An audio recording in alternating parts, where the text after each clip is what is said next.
Friends are a pretty scarce resource nowadays, and I have only recently started to make them a little bit more abundant in my life. But it has still taken a long time to actually find the correct people to start friendships with, the people that actually make me better, and also a long time to create semi-decent friendships with them. So, in this video, I'm going to try my best to properly present to you 10 things that I look out for when it comes to building a friendship with someone. 10 things that I will look out for in that person. Because if they have any of these 10 things, you should probably pick up their phone number.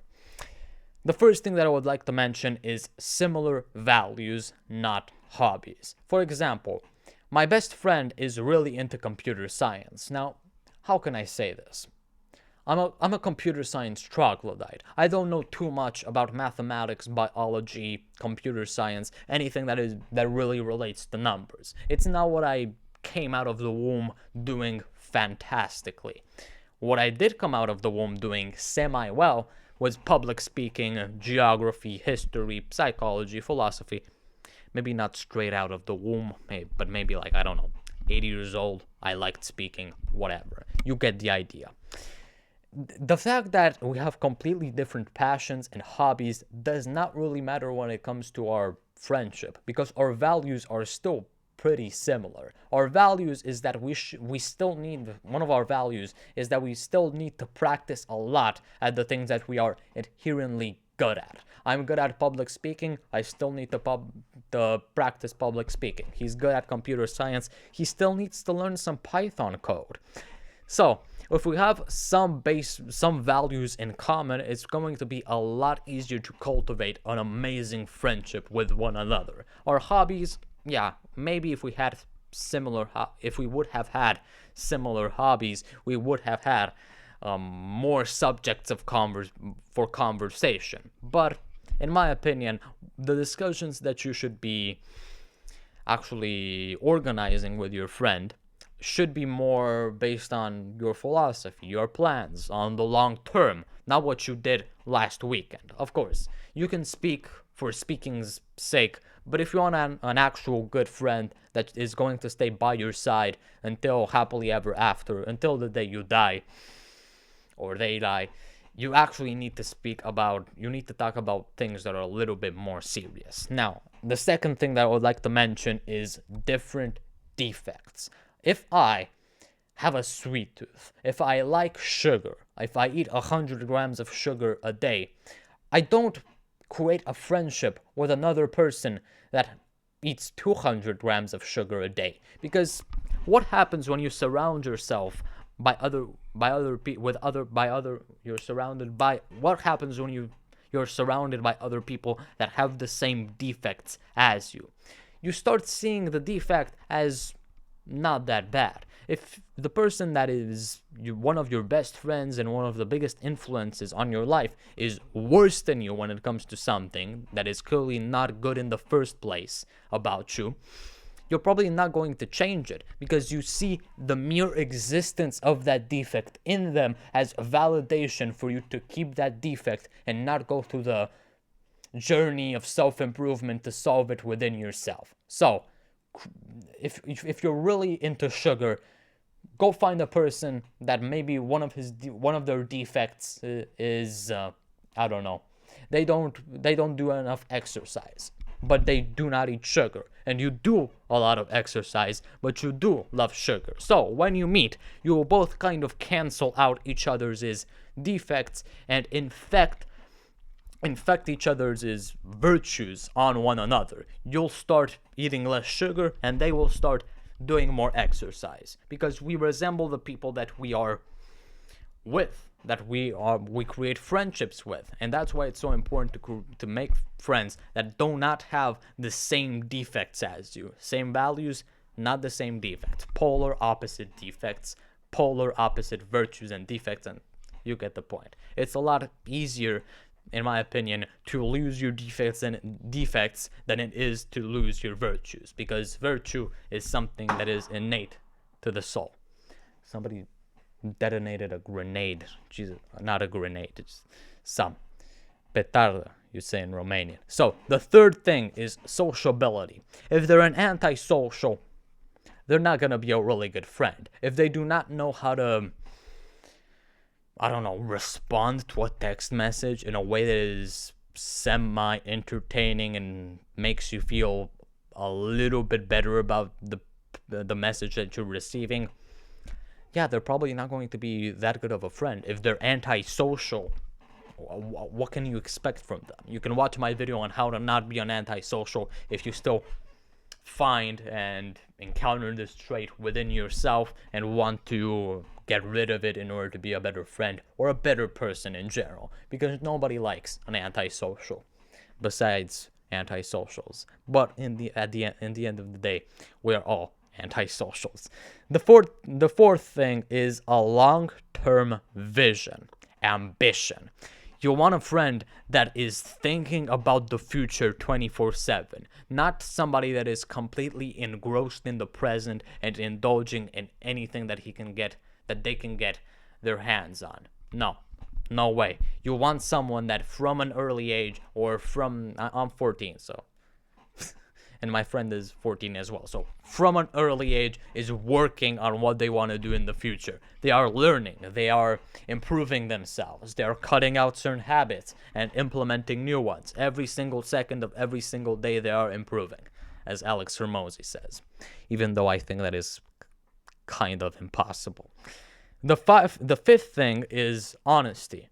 One of my friends today told me, hey, I can give you a cream for your acne. Now, you probably didn't notice my acne too much. Now you have noticed it, I'm sure.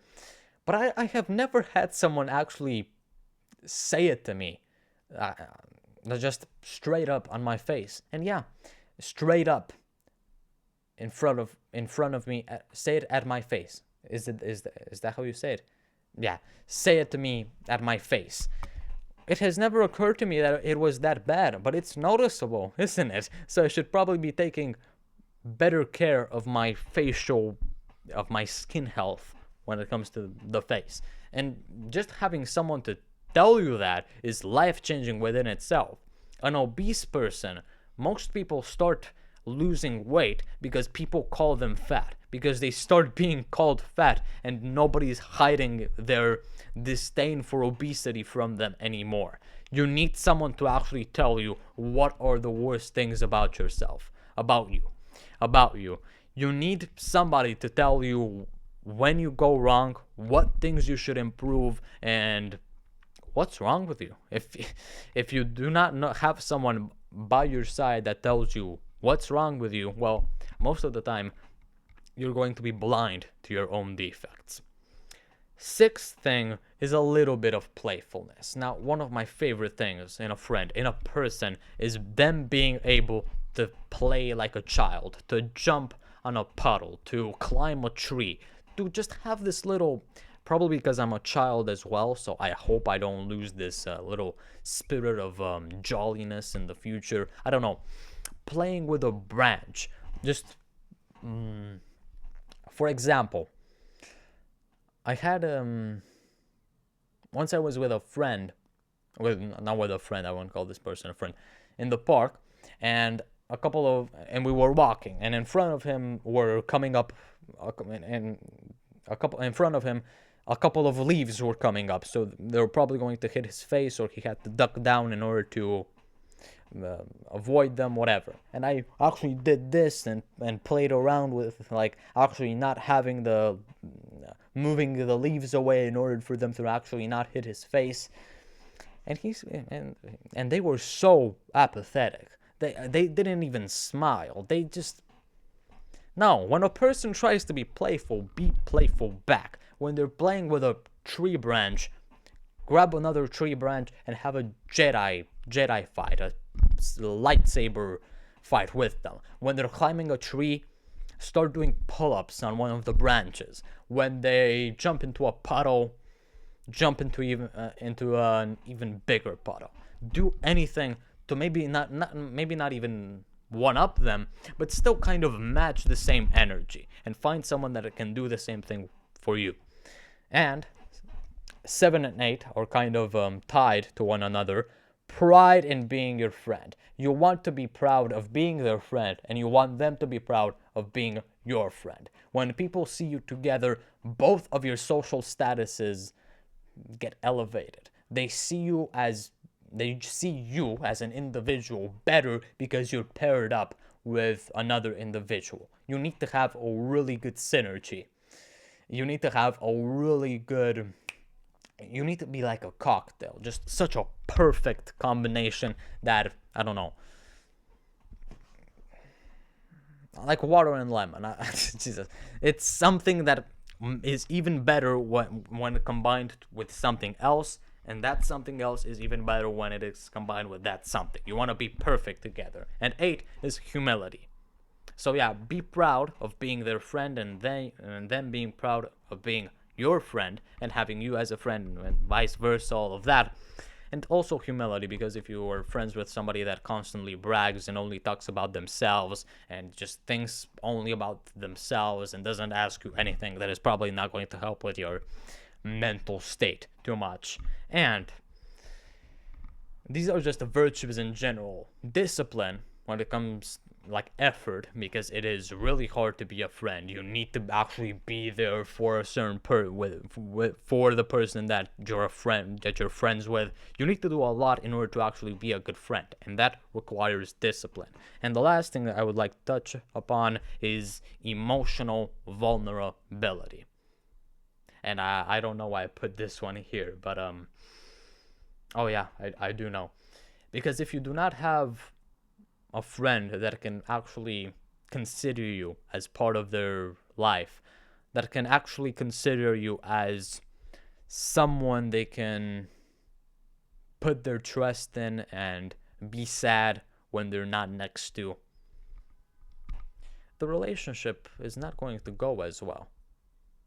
Emotional vulnerability can also be replaced with a little bit of emotional investment. Not be when you haven't seen if they haven't seen you in a month, they'll be sad about it.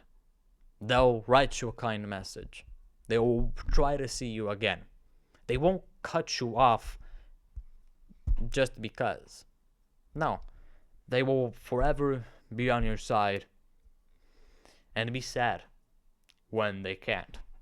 So, on ending off on that little melancholical note, not that melancholical, it's still a pretty important thing and shouldn't be that hard.